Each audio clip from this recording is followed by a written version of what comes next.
not permit the use of force in religious matters, and that every person is free to choose their own path.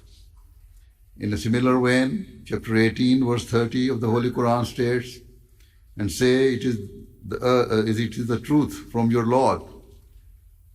Wherefore, let him who will believe and let him who will disbelieve. Whilst affirming that Islam is a true religion from God and is the pinnacle of truth, leading mankind towards salvation. This verse reiterates that every person is free to accept or reject its teachings. Islam does not permit Muslims to propagate their faith coercively through the abhorrent and destructive power of swords, bombs, or guns, but instead calls on them to use reason, evidence, and love to win the hearts and minds of mankind. Above all, Islam teaches that it is paramount that all people live amicably together and that society is underpinned by a spirit of mutual respect and tolerance, irrespective of differing beliefs. Moreover, Allah the Almighty has repeatedly commanded Muslims to attain the highest moral standards. In even small or seemingly insignificant day-to-day matters, it teaches Muslims to ensure their conduct is of the highest order. Further, Islam does not tell Muslims to limit kindness to their loved ones or fellow Muslims. On the contrary, the Holy Quran instructs Muslims to treat all people with justice, benevolence, and compassion. For instance, chapter 5, verse 9 of the Holy Quran enshrines a timeless and magnificent standard of truth and integrity. Allah the Almighty states, "Let not a people enmity incite you to act otherwise than with justice." The verse goes on to state that be always just, that is nearer to righteousness.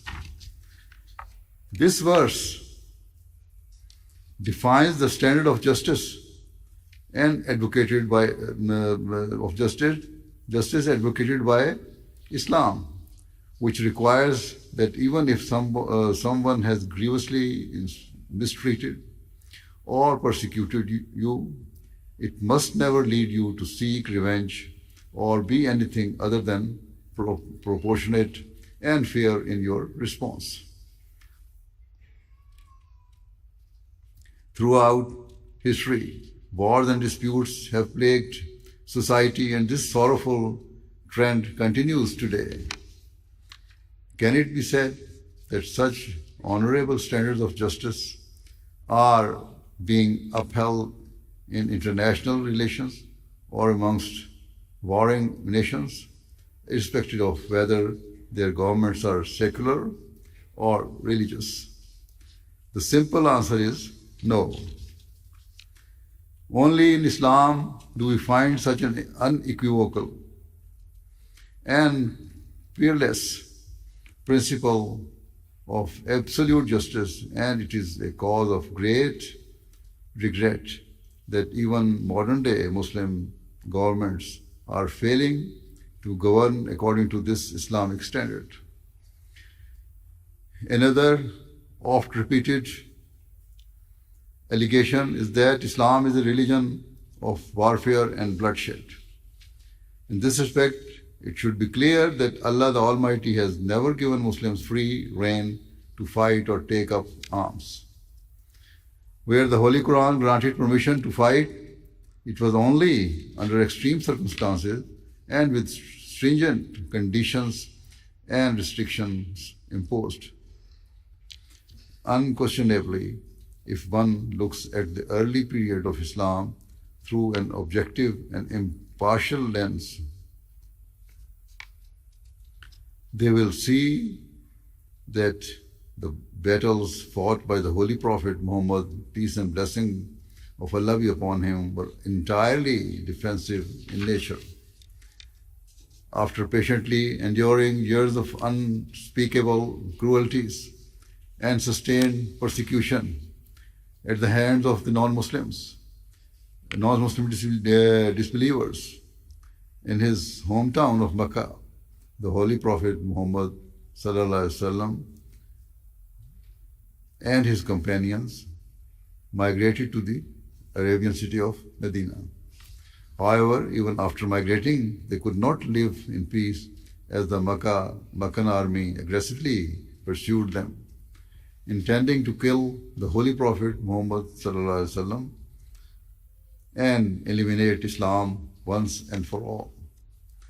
Under those extreme circumstances, Allah the Almighty permitted the Muslims to engage in a defensive battle. The permission is enshrined in chapter 22, verse 40-41 of the Holy Quran, which states, "Permission to fight is given to those against whom war is made, because they have been wronged, and Allah indeed has power to help them. Those who have been driven out from their homes unjustly, only because they said, 'Our Lord is Allah,' and if Allah did not repel some men by means of others, there would surely have been pulled down cloisters and churches and synagogues and mosques wherein the name of Allah is oft commemorated." These verses demonstrate that Allah the Almighty did not command the Holy Prophet Muhammad sallallahu alaihi wasallam to fight back only to save the Islamic faith. Rather, the Holy Quran testifies that the ultimate objective of the Meccans was to eradicate all religions and to demolish all places of worship. It was only then that Allah the Almighty commanded the Muslims to fight back in order to establish the universal principle of freedom of conscience and belief. Indeed, according to Islam's teachings, if ever the followers of other religions seek the help of Muslims to protect and preserve religious freedom, Muslims should support them. If these are Islam's actual teachings, you may query why terrorists have conducted heinous attacks in the name of Islam in recent years. The answer is that hateful extremists or those with political objectives have extrapolated entirely false conclusions from certain verses of the Holy Quran to serve their own evil desires and interests. Yet, if a person studies the proper context of those verses impartially, they will see that Islam does not permit any forms of cruelty, and there are no contradictions within the Holy Quran or Islamic teachings. Without doubt, each Quranic verse lies in perfect harmony with one another. Another golden principle for ensuring peace in society is given in chapter 16, verse 91 of the Holy Quran, where Allah the Almighty states, "Verily Allah enjoins justice and the doing of good to others, and giving like kindred, and forbids indecency and manifest evil and transgression." He admonishes you that you may take heed. In this verse, Allah the Almighty commands Muslims to not only act with justice, but to go beyond this and to treat all people, regardless of their religious affiliation, with love and compassion. It obliges Muslims to help others selflessly, without desiring anything in return. Furthermore, this verse expressly prohibits Muslims from acts of rebellion or violating the laws of the land. Given this, there is no question of a true Muslim being a threat to his nation or people. In the very next verse, Allah the Almighty states, "And fulfill the covenant of Allah when you have made, and break not the oaths after making them firm, while you have made Allah your surety. Certainly Allah knows what you do." Here, Allah the Almighty states that Muslims must never break their word or fail to uphold their pledges. Those guilty of violating their oaths will be held directly accountable by Allah the Almighty. Often, the loyalty and trustworthiness of Muslim immigrants to the West is questioned. Yet, as citizens, whether they are here in Germany or elsewhere, Muslims pledge loyalty and sincerity to their nations and vow to be law-abiding. It is their religious duty to uphold this pledge, faithfully serve their nation, and strive towards its prosperity. Indeed, a well-known hadith saying of the Holy Prophet Muhammad sallallahu alaihi wasallam is that love for one's nation is a part of one's faith. Given this, how can it be suggested that true Muslims are not loyal citizens or likely to sow seeds of division in society? Rather, fulfilling their pledge requires Muslims to be ever ready to make all possible sacrifices for the sake of their nation. What can be a better form of integration than for Muslim immigrants to live with the heartfelt conviction that though they were born elsewhere, they are now part of their adopted nation and stand ready to make great sacrifices for the sake of its prosperity. Furthermore, they pledge to reject any form of rebellion against the state and to refrain from all unlawful activities. Hence, it is entirely wrong to assert that Islamic teachings are such that Muslims are incapable of assimilating into non-Muslim nations. If, due to their religious convictions, a Muslim abstains from drinking alcohol, chooses not to go to nightclubs, dresses modestly, or rejects behavior that is contrary to their moral values, it does not mean that they have failed to integrate. Rather, I believe integration requires an immigrant to always seek the betterment of his adopted nation, to be ready for all sacrifices for it, and to endeavor to serve his people with sincerity. Such integration is a means of ensuring that diversity in society will not result in division or conflict. Instead, it will prove a means of enriching that society, and strong bonds of unity will be forged amongst its citizens. In terms of serving their society, Muslims have a particular duty to help and protect those who are vulnerable or suffering in any way. For example, in chapter 51, verse 20, the Holy Quran, Allah the Almighty states, "And in their wealth was a share for one who asked for help, and for those who could not." In this verse, the Holy Quran states that the hallmark of a true Muslim is that they should care for all of God's creation and support those in need, whether they seek their help or not.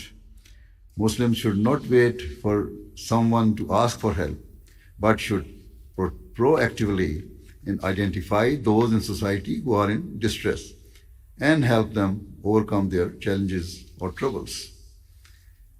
Here, where the Holy Quran says that some living beings cannot speak or assert their needs, it includes animals. Some people think Islam discourages keeping pets or showing love to animals, but this verse requires a Muslim to diligently care for animals under their supervision or care. Likewise, this verse also hints at the importance of wildlife conservation and protecting the world around us. Similarly, in chapter 90, verse 14 to 17 of the Holy Quran, Allah the Almighty instructs Muslims to support the most vulnerable members of society. It calls on Muslims to feed the hungry and aid those mired in poverty. Muslims are taught to help those people who are isolated and do not have a network of family or friends to support them. Moreover, these verses direct Muslims to seek justice and emancipation for those inhumanly bound by shackles of slavery or oppression. Muslims are told to treat orphans with love and to ensure their rights are protected and to comfort those deprived in any way. These enlightened verses of the Holy Quran are a call to humanity to stand up for the rights of the weakest members of society and to help them stand on their own feet. Indeed, they instruct Muslims to play a foremost role in eliminating all forms of slavery, poverty, and deprivation from the world. In essence, the Holy Quran teaches us that serving humanity is a fundamental means of spiritual progress. There are many more verses of the Holy Quran that highlight the importance of fulfilling other people's rights. In chapter 2, verse 149 of the Holy Quran, Allah the Almighty alludes to the fact that every person is different and has their own perspective in life and personal ambitions. Yet Allah states that a Muslim's overriding goal and objective should be to excel in righteousness, and fundamental to righteousness is exhibiting love and compassion towards others. Thereafter, chapter 4, verse 37 of the Holy Quran reiterates the importance of showing love to others. For example, it stipulates that people should treat their parents with tenderness and patience. It also identifies the rights of one's relatives, loved ones, and those who are impoverished or orphaned. The verse also recognizes the rights of one's neighbors, and the definition of a neighbor according to Islam is far-reaching. At a minimum, one's neighbors constitute the 40 homes surrounding their own. It includes one's travel companions, work colleagues, and subordinates.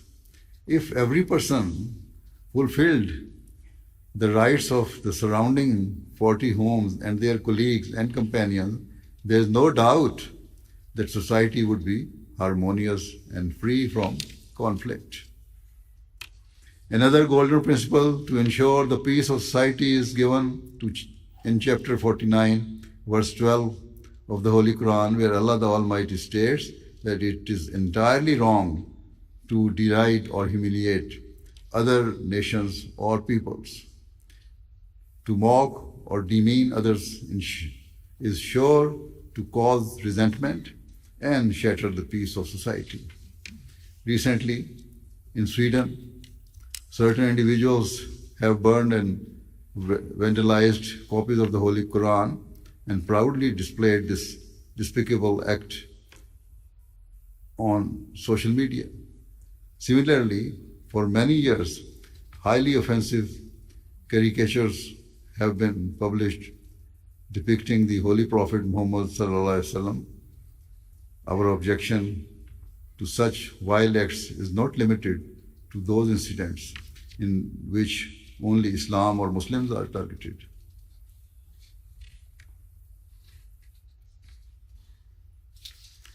Rather, we firmly believe that denigrating what is sacred to the followers of any religion is reprehensible and to be condemned in the strongest terms. Such acts needlessly provoke and hurt innocent people and incite strong feelings of anger and resentment. They are a means of undermining the peace and cohesion of society. Islam teaches that it is essential to care for the sentiments and feelings of one another with sensitivity and consideration. Moving on, and before concluding, I also wish to address the question of women's rights in Islam. Certainly, when it comes to women's rights, Islam has been frequently misrepresented. Rather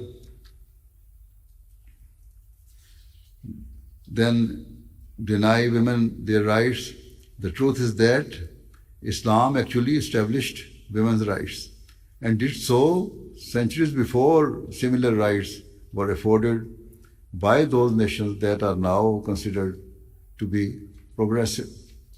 In an age when women's rights were not even deemed worthy of consideration, the Holy Quran and the Holy Prophet of Islam ﷺ enshrined forever countless rights of women and girls, including the rights to education, to divorce, and to inherit.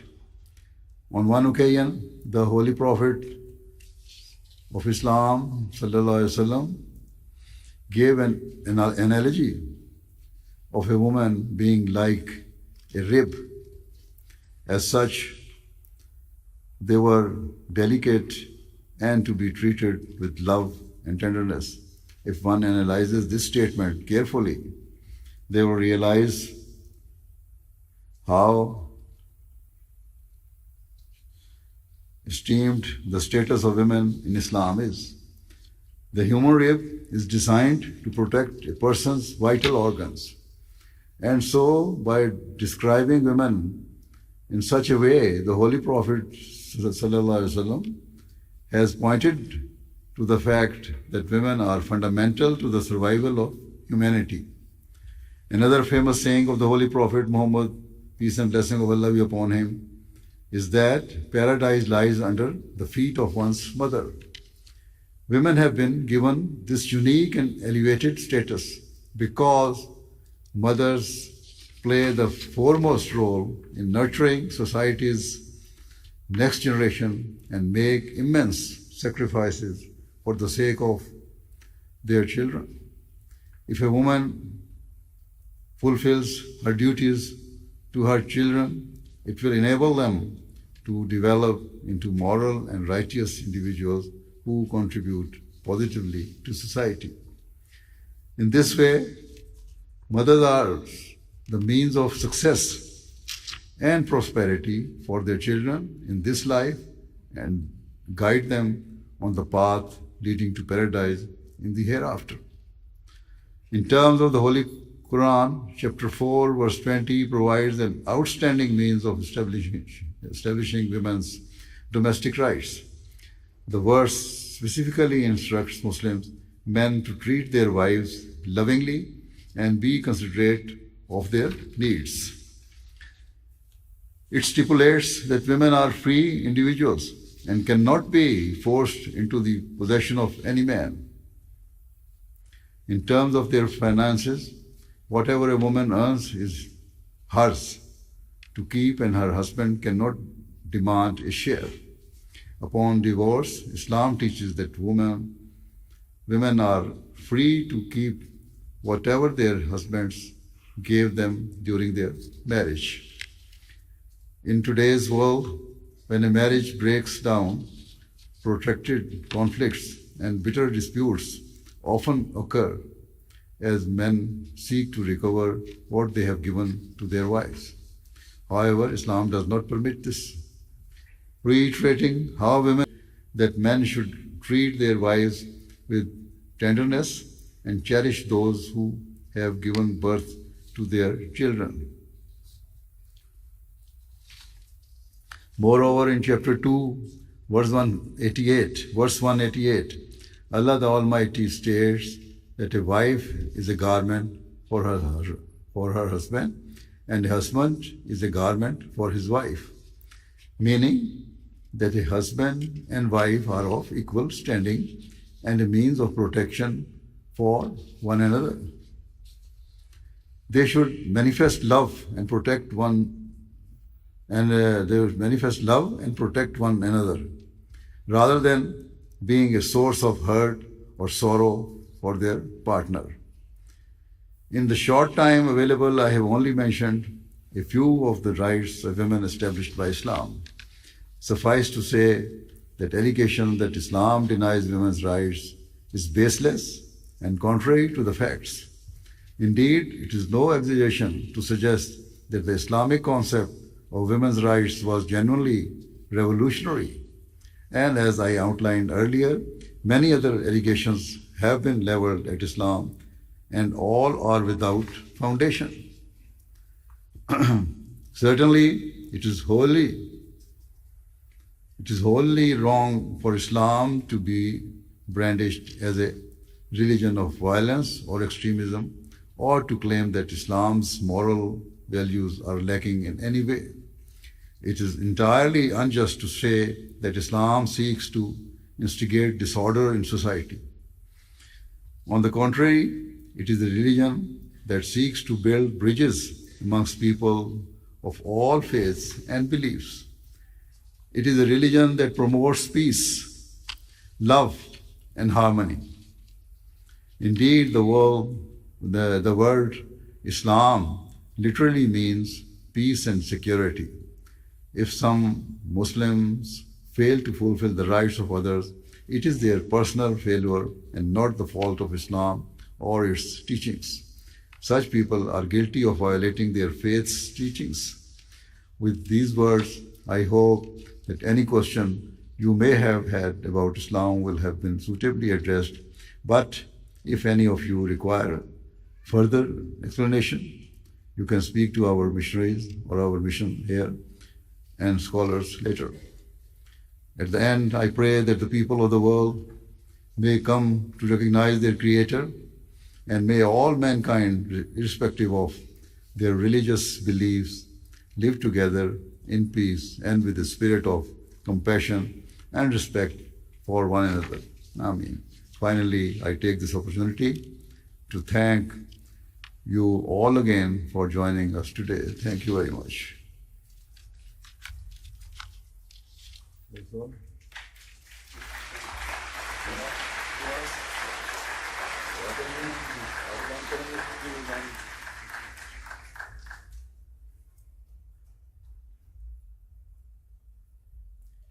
Meine lieben Gäste, seine Heiligkeit wird nun ein stilles Gebet leiten.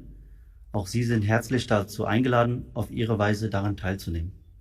Vielen Dank. Be silent prayer.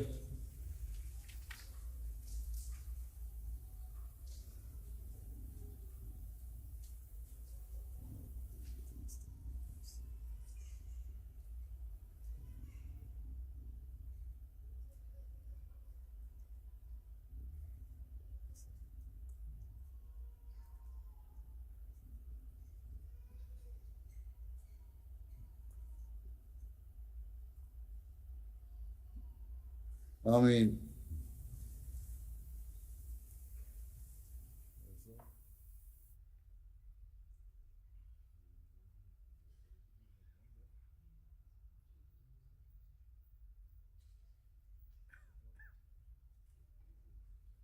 Assalamu alaikum warahmatullah.